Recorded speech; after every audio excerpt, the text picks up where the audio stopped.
I want to welcome those who are watching online. It's icy and cold. What is it, 4 degrees outside? Yeah. Does it say 0? Yeah. Oh, -1? Oh, for heaven's sake. -4? Really? Well, okay. Did you hear that? It was -4, Tom. That's no wind. no wind. That helps. Anyway, these guys who have come out at 7 a.m. on this cold morning, I'm glad. Hans, come on in. Glad you guys came. This text, I think you're going to really enjoy. Daniel 1, 8 through 20. We should be able to finish it today because it's a narrative, all in one, and then we'll start the vision of Daniel 2 next week. Ronnie, come on up. Regardless of your political preference, yesterday was a good day for the nation. It was a great day. You know when you're staying up late to watch executive orders being signed, that it's a good day. Come on up, Ronnie. All right. Good morning, gentlemen, and for those online watching. Like Wade said,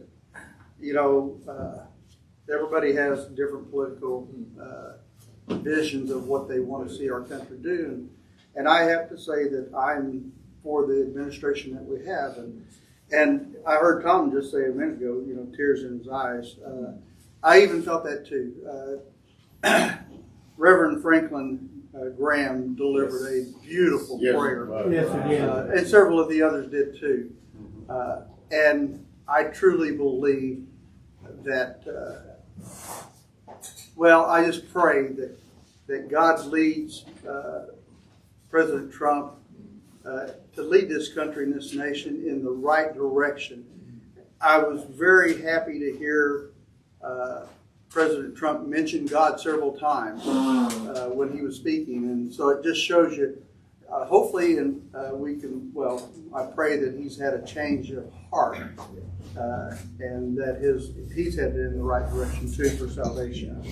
I'm going to read one here that's from Our Daily Bread. And we have some new Our Daily Breads that will begin February, March, and April in a drawer back here. So if you don't have Our Daily Bread, Pastor Hackworth, he brings them. They're for your taking. They're free.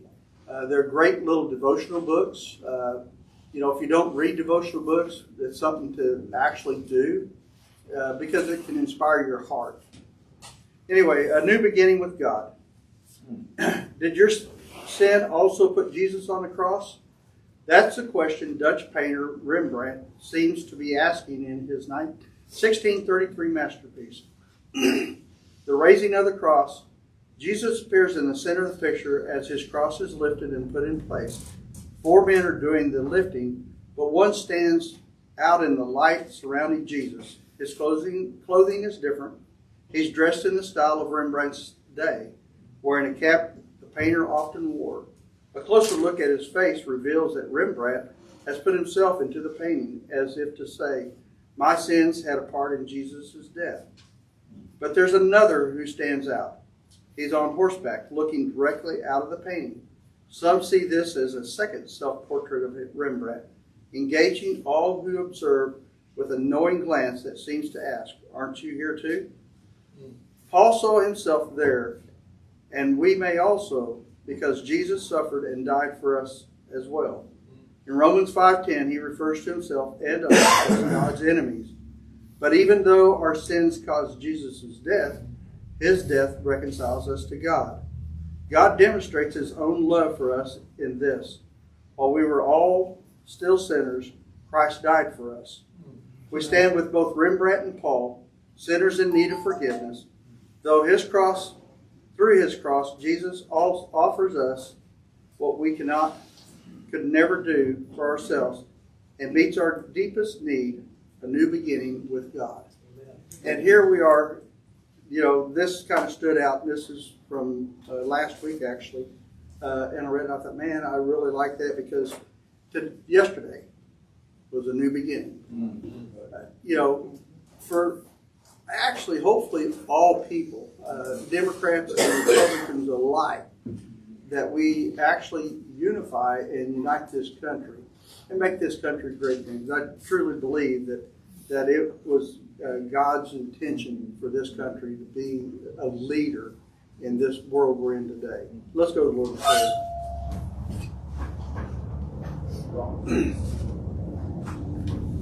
prayer. Dear gracious loving Father, we pray that, Lord, that you would be with us today as we gather this morning and learn from your word. But Father, most of all, that we learn that you died for us, Lord, and that you gave us the opportunity for everlasting life as long as we trust and believe in you and ask for forgiveness. Father, you are the Almighty. You're everything to each and every person on this earth, whether they believe you or not. Father, thank you for the opportunity that we can gather in this room, Father, that we can talk about your word. And Father, we can get to know you closer and closer. Father, thank you for being our friend, for being everything to us. In Christ's name, amen. Amen. Thank you, Ronnie. Okay, well, let's start reading.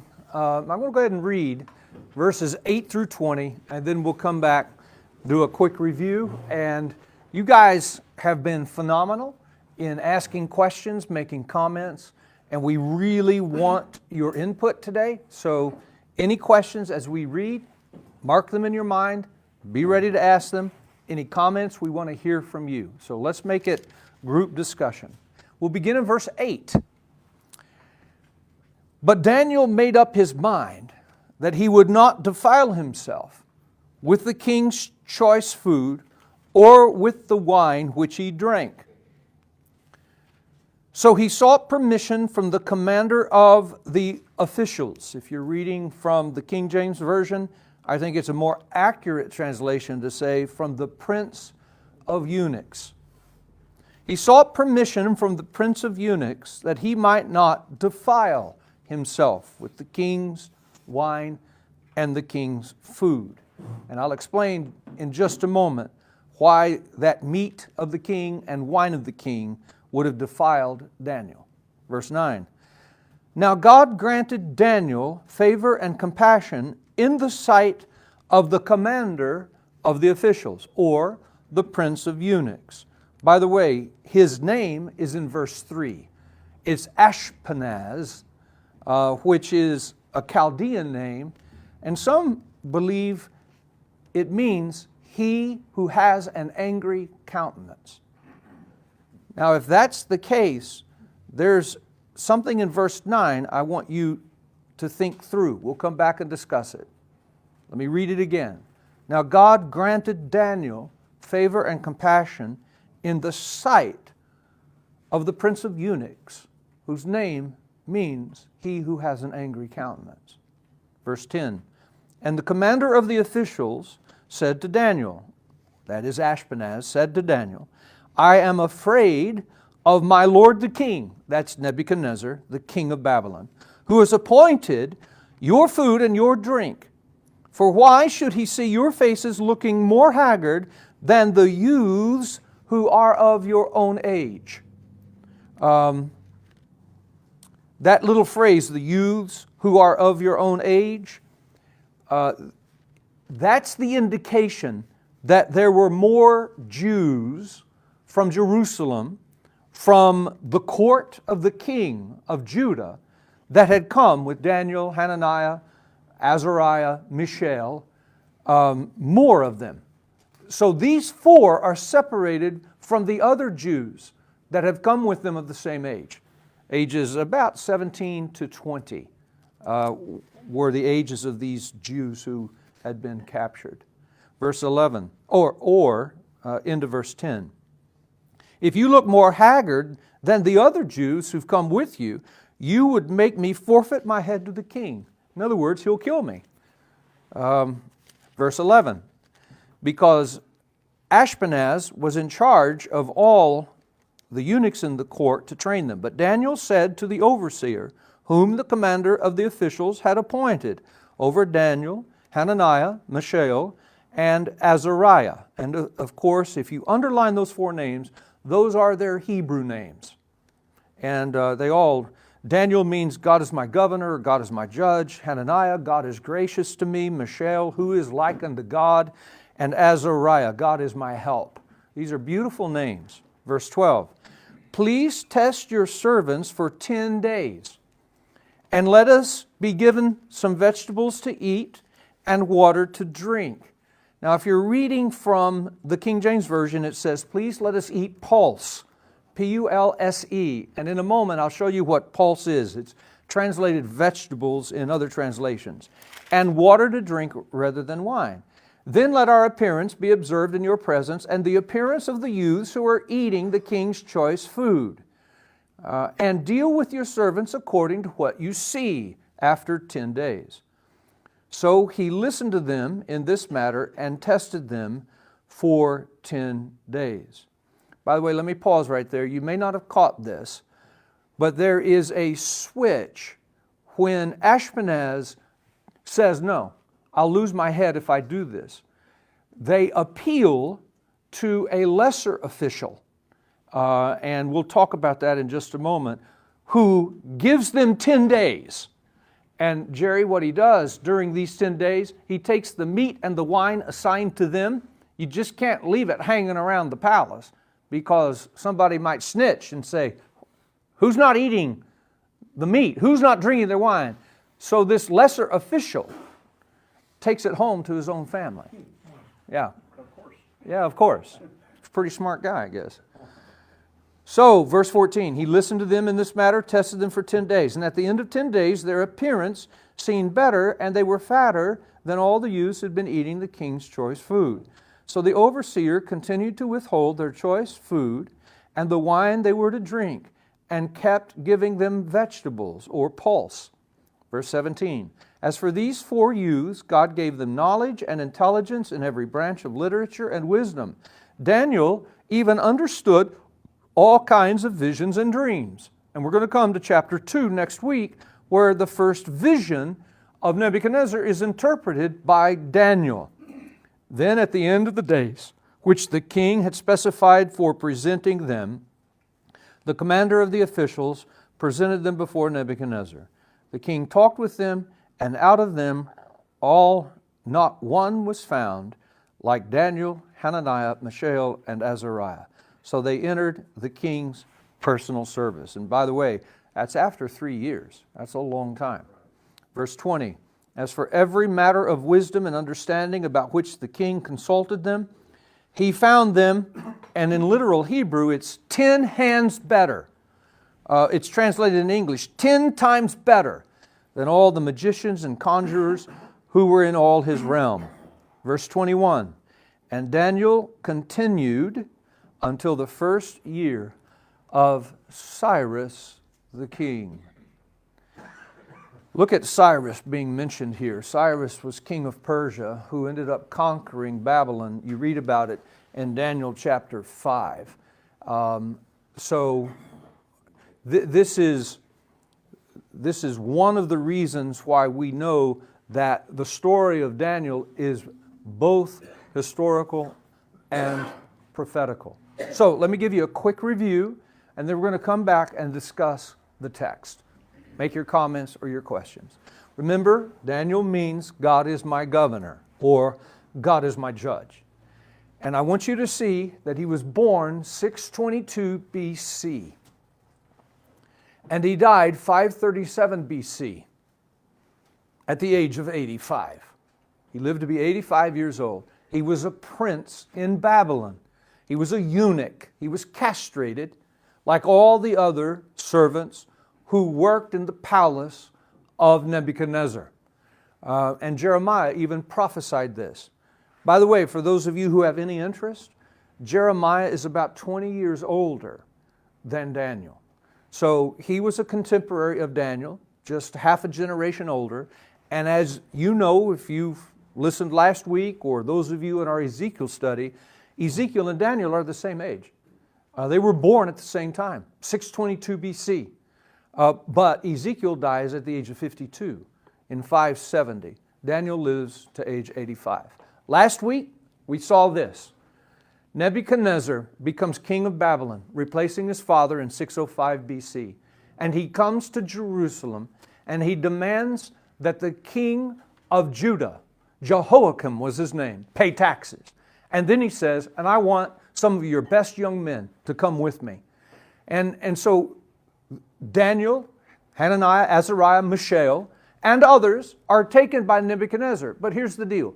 They weren't taken like slaves that you think of, African-American slaves in the United States in chains.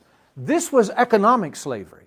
He wanted the best to serve him in the palace. He wanted the most intelligent, and so on. So look at the journey that they would have taken to get to Babylon. They would have had to have gone north, and then they would have had to descend to the south and to the east between the rivers, called Mesopotamia. That's the word that means between the rivers. The rivers are the Tigris and the Euphrates. And Babylon was built over the Euphrates River. It was a long journey. It took about 30 to 40 days. And many people would die on the journey. And Ezekiel, who made that journey 8 years after Daniel, in his book, he talks about seeing the dead bones in the valley and asking the question, shall these dead bones live? These dead bones were the relatives of the Jews who'd been taken into captivity who died on the journey.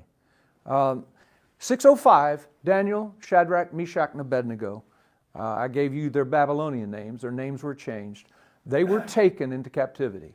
8 years later, Jehoiakim has stopped paying taxes, and Nebuchadnezzar is furious. So he comes back to Jerusalem with his army, and he ends up taking 10,000 Jews into captivity.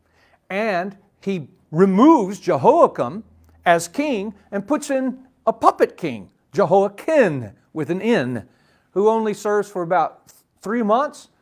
Nebuchadnezzar hasn't even gone back to Babylon yet. And so Nebuchadnezzar removes Jehoiakim, because he doesn't like Jehoiakim, and puts Zedekiah on the throne, who is the last king of Judah, who reigns for 11 years, from 597 to 586. In 586, Zedekiah, who also stopped paying taxes, he pays the price because Nebuchadnezzar comes back a third time.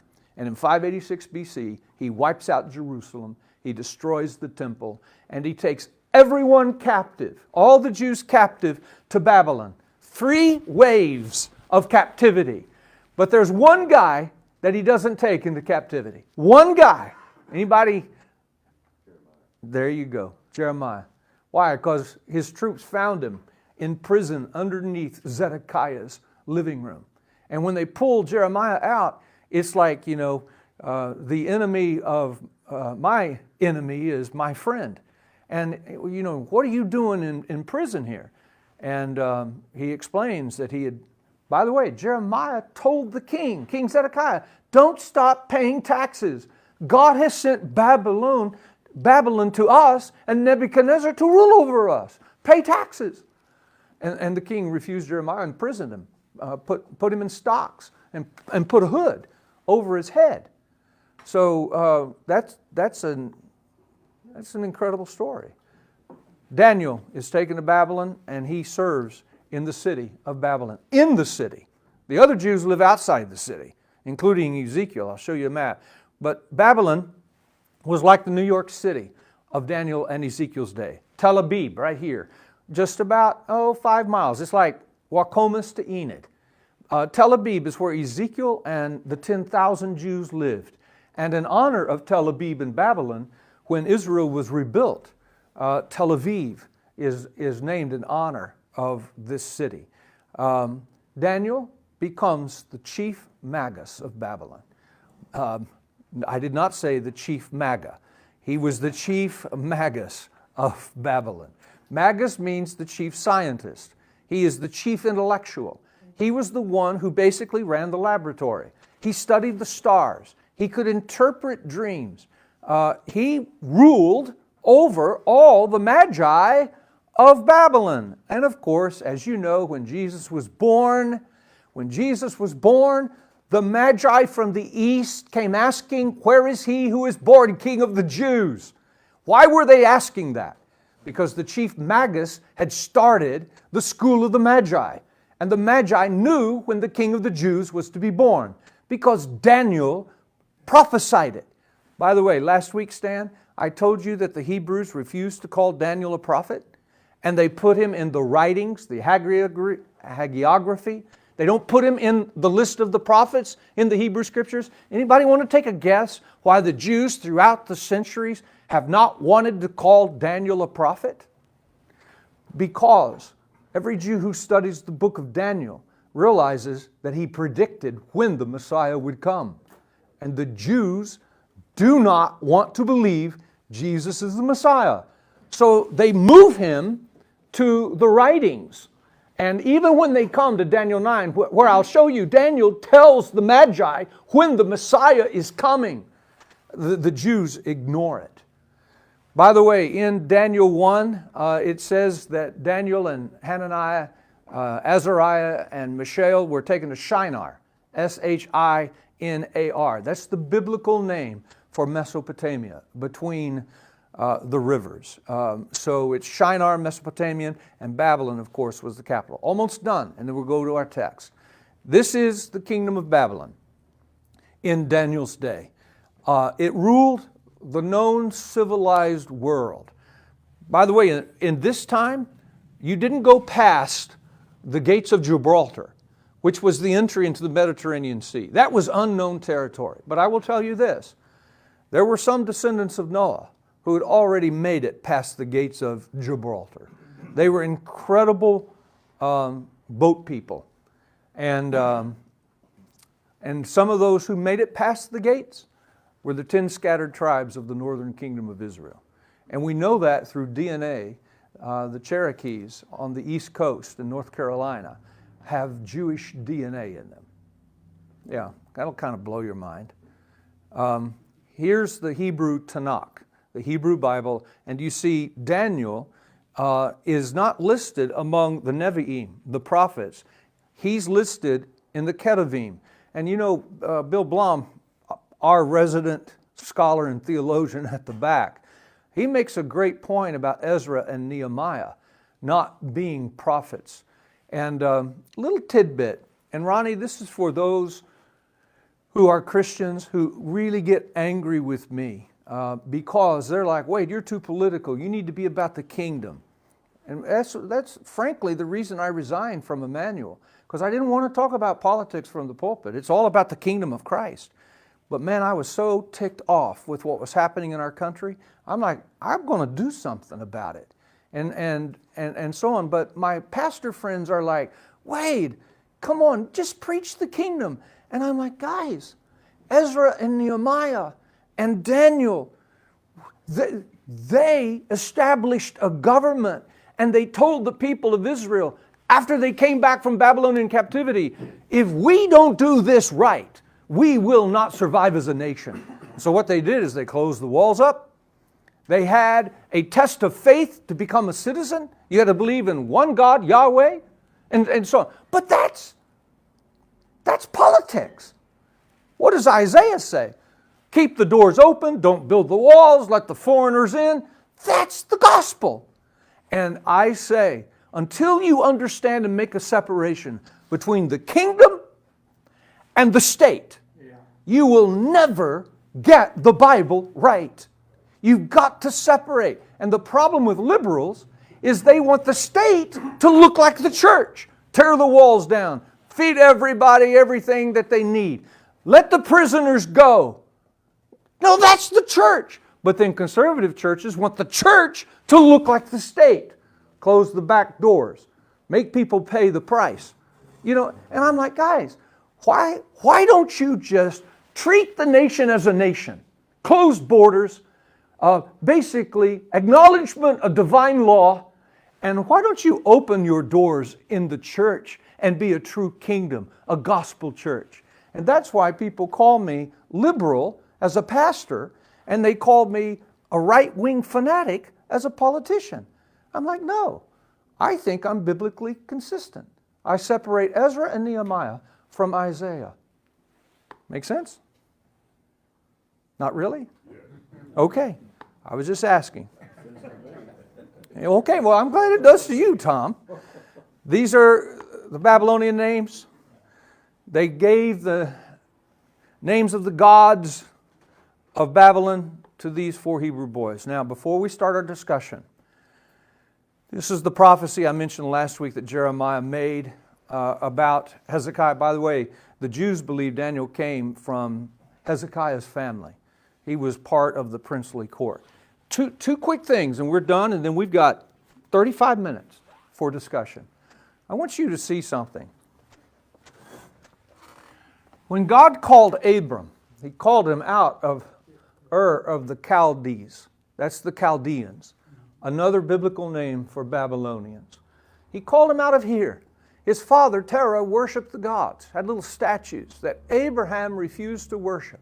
At the time, he was known as Abram. But you know how names are changed, like Daniel to Belteshazzar, Mishael to Meshach, Abednego, Azariah to Abednego, how the gods are attached to the names. Watch this now. When Abram leaves, God calls him to Haran, and Abram has a vision of God. You remember he went to sleep? And you remember there's a sacrifice when he goes to sleep, and the birds begin to descend, and he wakes up, sees the birds, and he drives the birds away, falls back asleep. You read this, I think, in Genesis 12. Then Yahweh comes down and passes through the sacrifice and calls him to be his servant, to bless the nations through his seed. And he changes his name from Abram to Abraham. What's the name of God? Yahweh. He gives to Abram his name. So Abraham then comes down, and the God of Abraham, Isaac, and Jacob. Jacob's name is changed by Yahweh to Israel.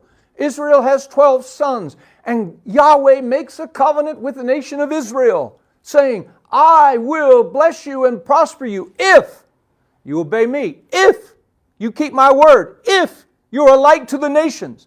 But when you rebel and worship other gods, I will bring in foreign nations to conquer you. You will have violated my covenant, and your crops will be destroyed. Your children will be taken into slavery, because my agreement with you is a conditional agreement that you will be a light to the world. Ronnie, did they succeed? They failed.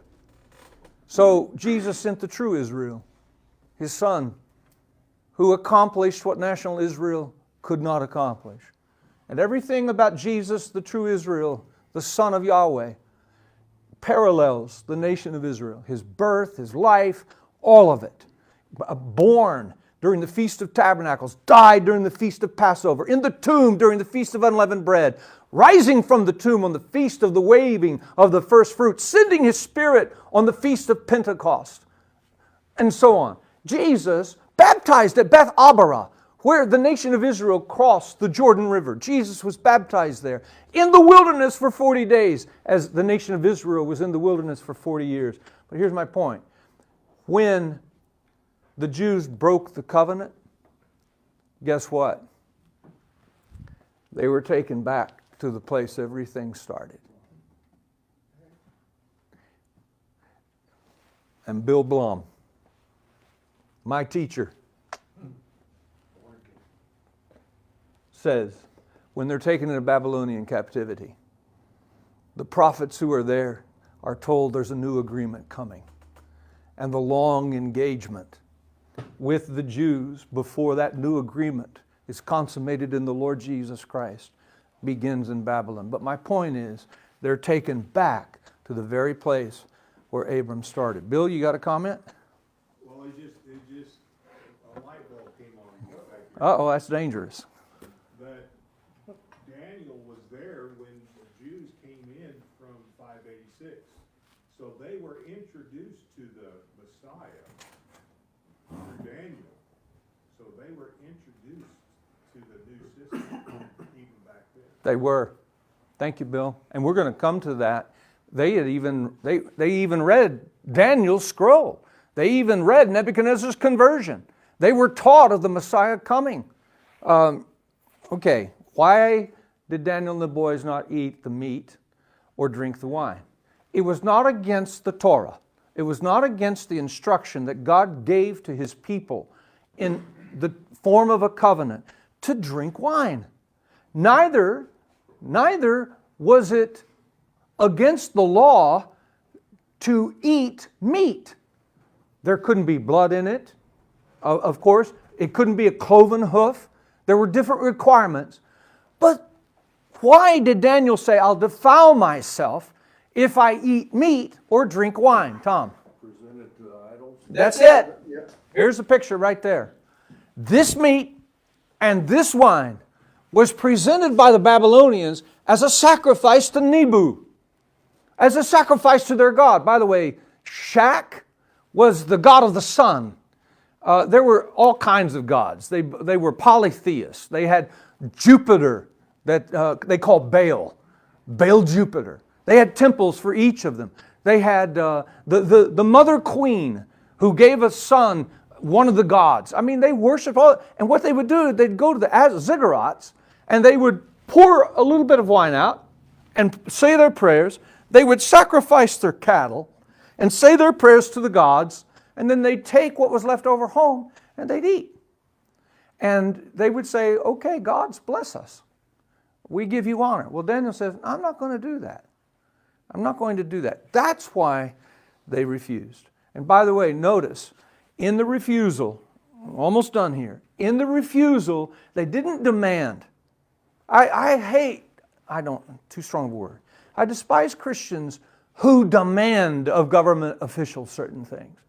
They made a request. And John Gill, Offered an alternative. They did.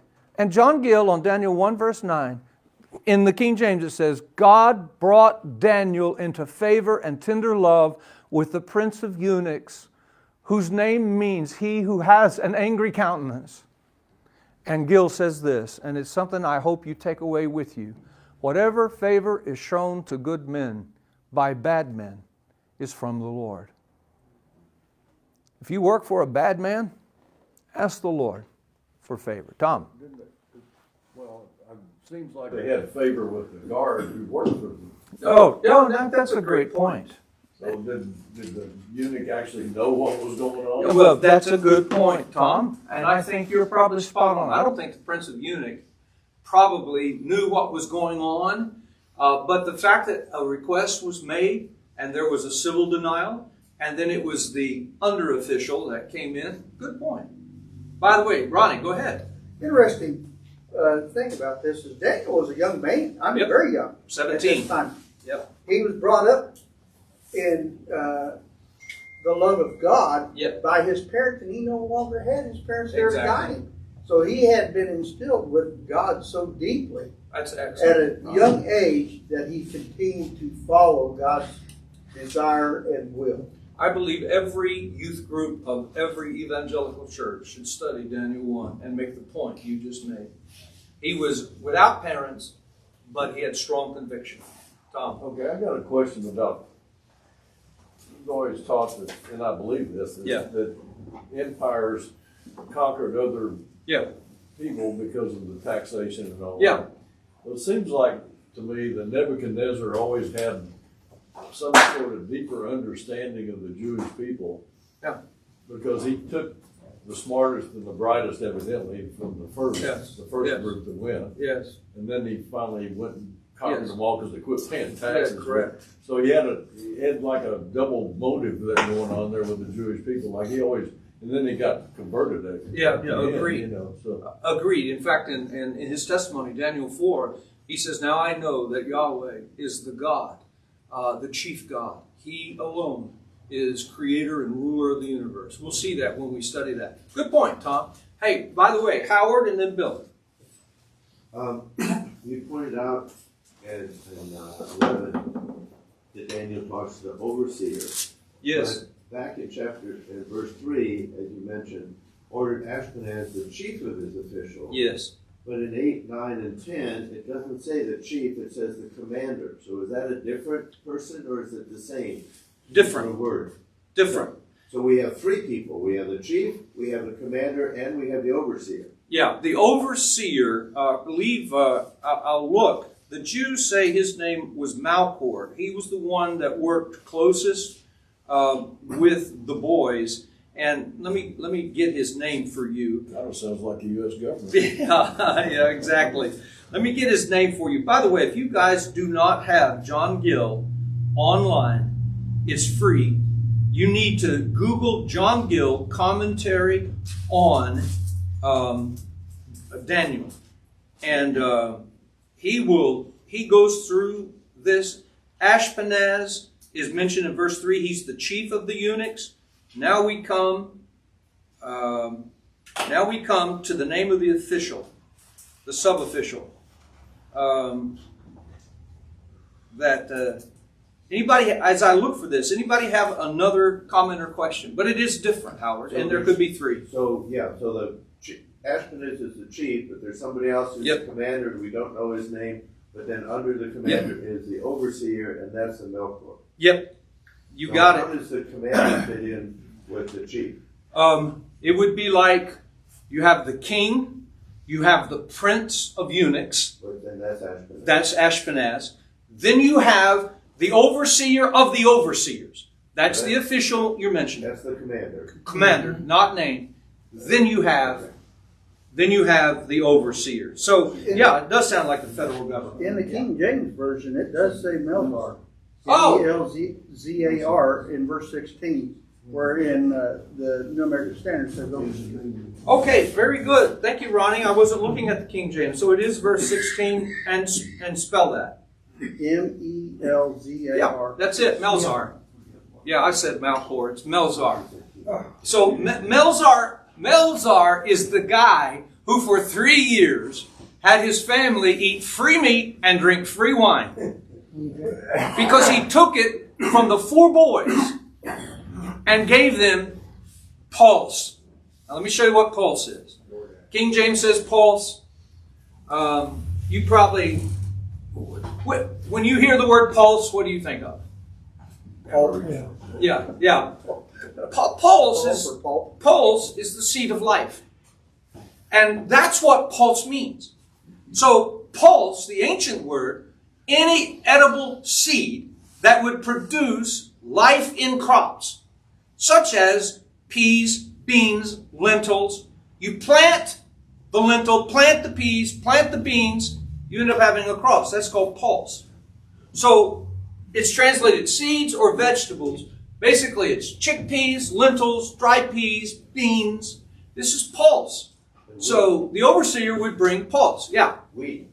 It Because you plant wheat seeds. would be wheat. It would be any kind of grain from a seed. So it's Oats. high in protein, high in iron. Correct. Now the question is, if for 10 days you ate chickpeas, lentil, and peas, would you look fatter?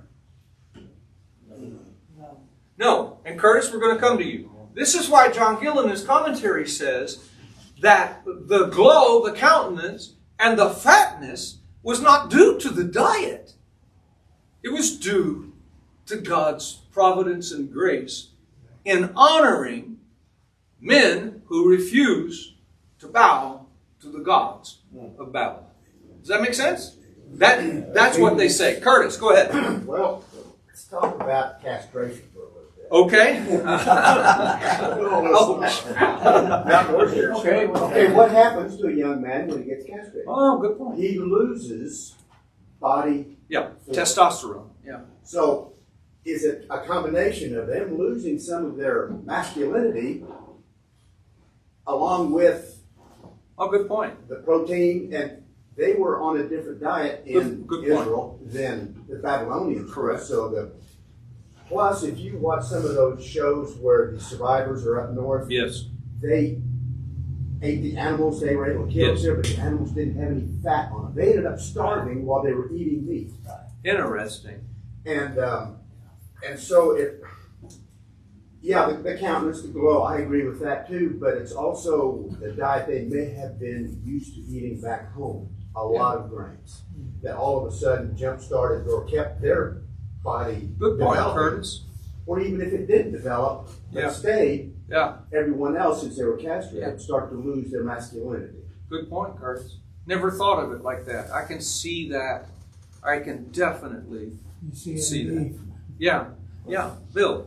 Okay, I've got a couple of questions. One of them is about the chief of the eunuchs. Yes, He sir. actually was not a eunuch himself, and the ones that worked under him. Because how do you have much of a family if you're a eunuch? You don't. And that's why you never read of Daniel's wife, but you read of Ezekiel's wife. Mm-hmm. And Ezekiel's wife died on the day Jerusalem fell to the Babylonians in 586, and God told Ezekiel, don't weep. You never hear of Daniel's wife. But Bill, I would say this. I think that, oh, I see what you're saying. You're saying the overseer. Overseers, yes. Okay, great point. This is why they're different. The chief of eunuchs would have been a eunuch himself. The overseer, not necessarily. Okay. Do you see what I'm saying? Okay, so the Jews would, and by the way, Tim brought this point up last week. There's some confusion on whether or not these 4 boys were actually eunuchs. I'm utterly convinced they were. But you bring up a great point of the overseer. The overseer is not the prince of eunuchs. He's caring for these boys outside of the palace, where they eat. When they come into the palace, they don't eat there. They serve. And they're eunuchs. But the overseer is making sure, and so he takes their food home to their family. Great point. Go ahead, Bill. One more question. Uh-huh. These guys turned vegan, They did. and so was it totally required that these eunuchs were fat? You know, I think you all know this, but in ancient times and in literature prior to 1914, to be fat was beautiful. Here in America, to be fat back then was prosperous. Here in America, it's just the opposite. Mm-hmm. Be skinny, you're beautiful, and you're prosperous. But Curtis brings up a good point. Back then, to be fat, this guy's healthy, prosperous. Mm-hmm. I'm not sure that's true in Enid. Well, but now watch what's happened then, Tom. I see that too. Our diet is now all processed food, and and so on. But what we've got here, I love what Curtis said about the difference in food. I think my main point is this: there could be something biological with the chickpeas, the lentils, the dry peas, and the beans. Curtis is right. They would have been more familiar with the diet of grains. And now they're coming in. But Gil points out, and I agree with Gil, that the blessing of Yahweh is on these boys because of their faithfulness to Him, regardless of whether or not it's biological. Now today, here's what's interesting. In fact, what is today? January 21st? Mm-hmm. Today, Daniel's fast ends. This is a big diet in America among evangelicals. It's either 10 days or it's 21 days. And during that time, my brother is on it. My sister-in-law is on it. People used to ask me when I was pastor at Emmanuel, what do you think of the Daniel's fast? Here's what it is. No coffee, no alcohol, no meat, only vegetables and fruits. Drink water, but here's the deal. They do that not in order to lose weight. They do that to gain a sensitivity to the Spirit of God in their lives. That's called the Daniel's fast. Stan. Fasting in general does that. Oh, bingo. But they usually start the year out for it. So here's the deal. If you guys it ends today, the longer one. But next year, it'll be something to consider. Stan. But the thing is, there's a difference between legumes, which are high in protein, high in fiber, and all this other stuff. compared to wheat, barley, maize, or corn, because those are grasses. Or rice. Yeah, Good and point. Those are grasses versus. Yeah, good point. I mean, so there's a big difference in Yeah, the correct. nutritional makeup of Correct. Now, the Jews in the Talmud, they say that the major staple of Daniel was rice. But if you ever watch the show Survivor, you know, that's all they eat is rice. You don't look fat at the end of 30 days on Survivor. Well, there's difference in rice too. Bingo. Bleached And that's what you're grain saying. and white rice versus just naked. Correct. What he's saying is some of these chickpeas, dry peas, lentils, they're more meaty in substance. They're not grains. So regardless, I think Curtis has something here, about being a eunuch. It's just fascinating. Just keep in your mind, they said no. They requested, please, no. The chief eunuch said, no, I'll lose my head, walked away. So they appealed to the overseer, and they received a blessing, favor. Great Basically, comment. God used the Bingo. overseer. Bingo, God did use the overseer. Howard, go ahead. Verse 9 says, God granted Daniel favor or grace, which is a very common phrase throughout. Noah found grace or favor in the sight of the Lord. Joseph, some people feel, is the type of Christ when he went to Egypt and such. So that's a real key phrase there, that he found grace or favor. Bingo. And if you're ever in conflict with someone who supervises you, I think what Howard just said, Daniel 1:9, you should memorize that verse. God brought Daniel into favor and tender love with the prince of eunuchs. Wish I'd known that when I was working in the corporate world. Yeah, Jerry. I think that's a theme too, all through the Bible. All through. Of how God orchestrated his plan by showing favor or withholding favor, and over through that. Over and over. And I think still today that's his purpose and plan. Indeed. We don't understand it a lot of times. No, we don't. Good point, Jerry. And that's what I like about this study. We go into the historical context. We go in to understand better what others back in Daniel's day, they would have known intuitively. He writes this, they're like, oh yeah, what Curtis just brought up, oh yeah, we understand that. Okay, we don't. But now, once we do, then, like Jerry said, the application is as much for us today as it was to them back then. Seek God's favor. Yes, sir. Curtis, go ahead. Okay, kind of way in the weeds here. Okay? Nebuchadnezzar, Yeah. which son of Noah was he a descendant? Oh, that's a tremendous question. That's way in the weeds, I'm sorry. Yeah, no, that's not way in the weeds. You got Shem, Ham, and Japheth. Okay?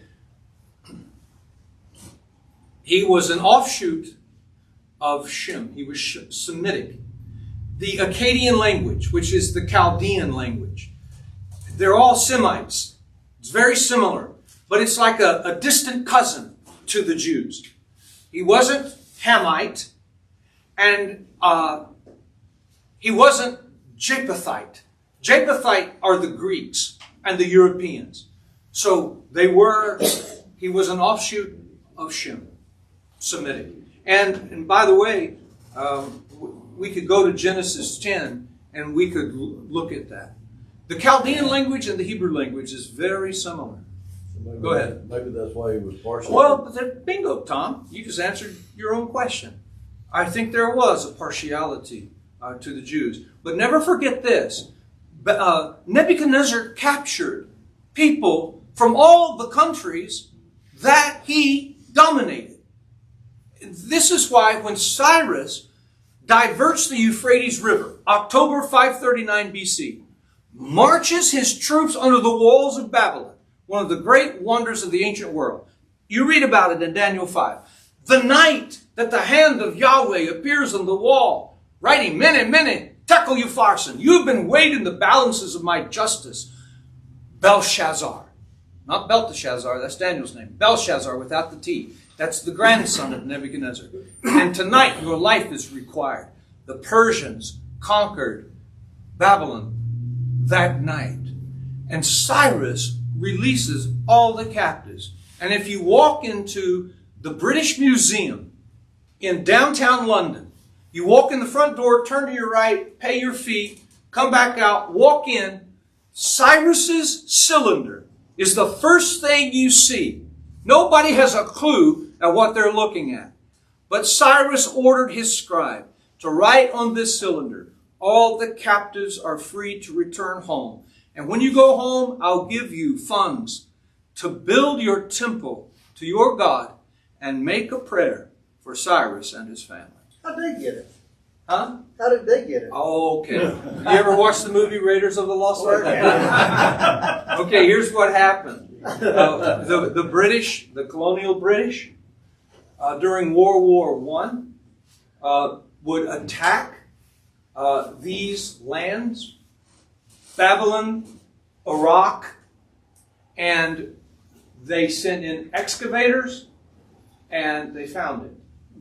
And they took it home. You know, for a small country, they went after a lot of different places. They did. And by the way, that's a big deal today. That's a big deal today among the Arab nations. For example, we had down here in Edmond, y'all remember Isaiah's, you had the exhibit of archaeology. What's that auditorium down there? Armstrong Auditorium. Yeah. Incredible exhibit. Well, there was commotion around the world that exhibit was going around and being shown. Same with Cyrus's cylinder. The Arabs are really ticked off that the British have it. And it's still consternation. Because they So don't that's how see they it. got it. Correct. No different than Yeah. Denmark having Greenland. Yeah, no, agreed. Yeah, but that's how they got it, through conquest. Anybody else? Great comments, questions. Keep it coming. Yeah, Pastor. You mentioned that back in this time period, being fat was considered healthy. Yeah. That is the same in many cultures today. I know we lived in Madagascar, and whenever we'd come back from being in the States, people would say, "Oh, you're so big," or "You're so fat." It didn't And they admired that. feel like a compliment, from our point of view, but really they were. Yeah. complimenting us. Yeah. Because you were prosperous. Yeah. Then I was thinking also about Daniel approaching the official with kind of this awkward request Yes. that could have easily Yes. stirred him up, and Yes. there could have been some consequences. It's similar to Nehemiah, Yes. in my point of view, approaching this high official with what could From have been Persia. a very difficult request to make. But he was praying, and God showed him favor. But, by the way, Matt, please bring that up later in the book of Daniel, Daniel 9. Because when Nehemiah, they were struggling rebuilding Jerusalem. They needed money. He goes and makes a request of the Persian official.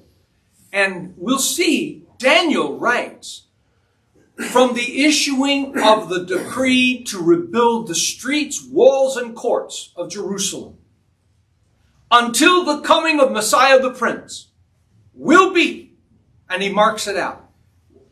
We know exactly when the Persian prince gave that decree to rebuild the streets, the walls, and the courts. You read about it in Nehemiah 7. We know the date. And you start measuring out from that date, 457 BC, to the cross of Calvary. You've got the 70 weeks of Daniel, the 490 years. The only thing missing are the last 3.5 years.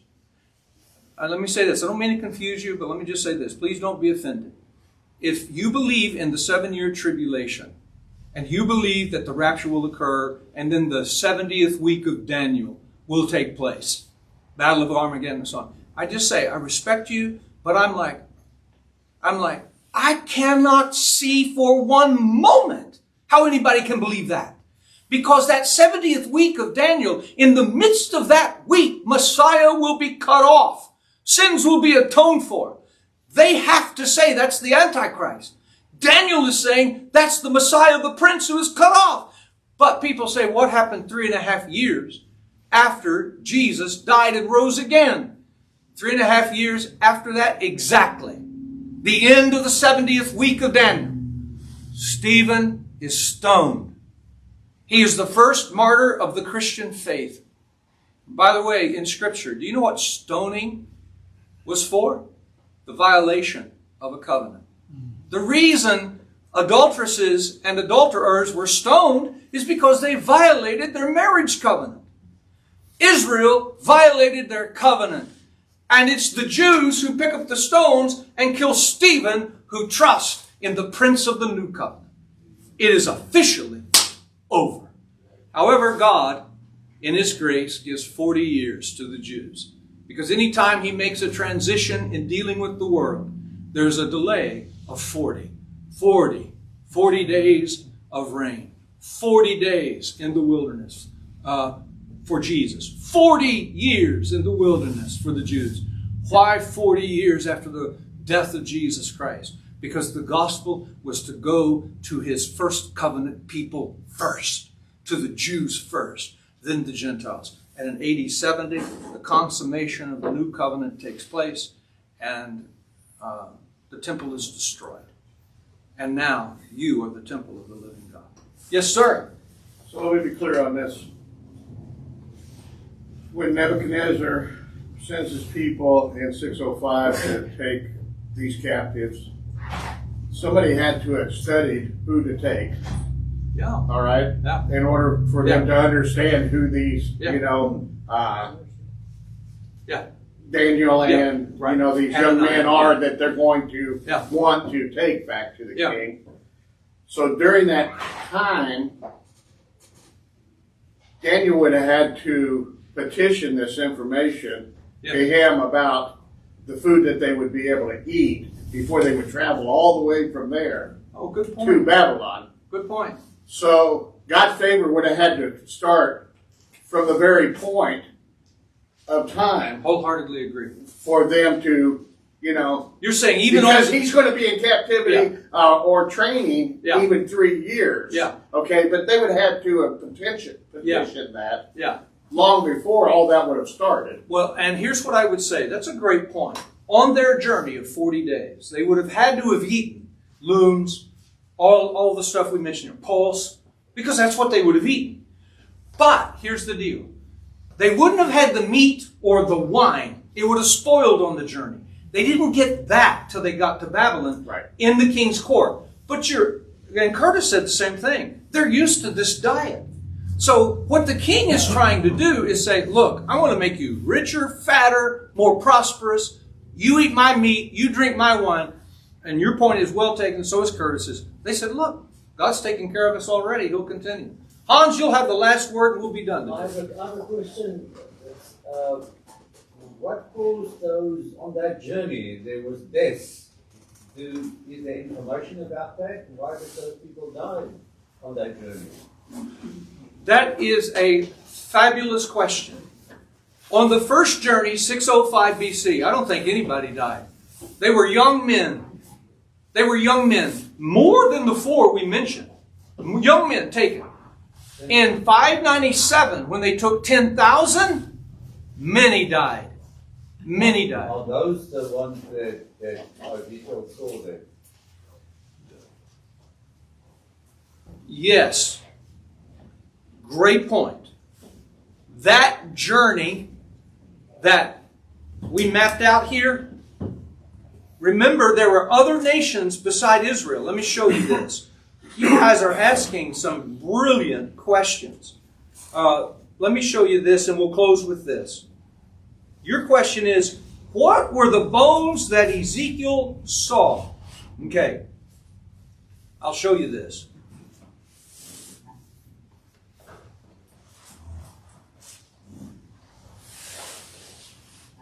You can see this, Hans.